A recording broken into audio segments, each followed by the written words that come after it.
جوان هر چار گرفتن کمان، آنها شدن پررمان. یا مولا یا مولا یا مولا، روان شدن چار جوان هر چار گرفتن کمان، آنها شدن پررمان. یا مولا یا مولا یا مولا.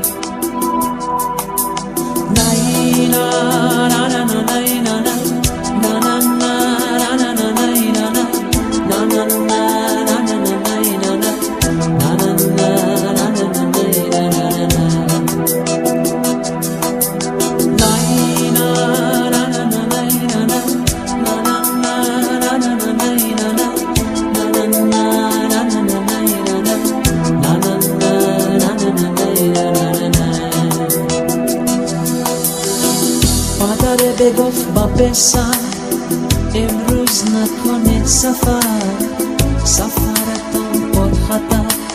یا مولا یا مولا یا مولا. مادر گفت و بچه ها اصلا نیستن من رضا، خواهی توکل بر خدا.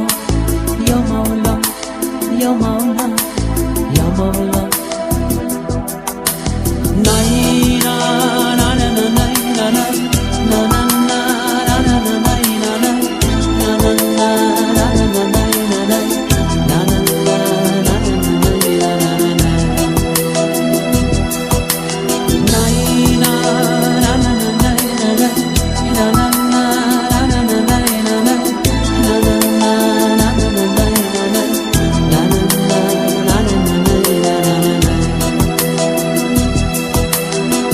قدم زدن یک بارم در مرسید از درم، بلا بخوان جنازه.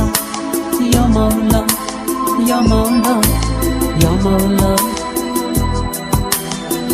قدم زدن یک بارم در مرسید از درم، بلا بخوان جنازه.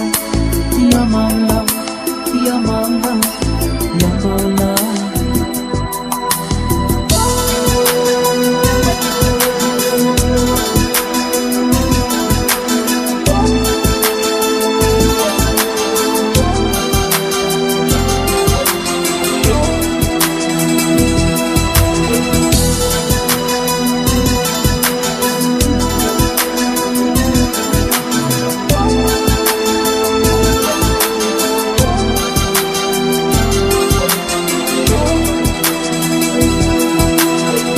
مادر که گیه میکرد سنگها رو بر سر میکرد، نالهی بچه میکرد.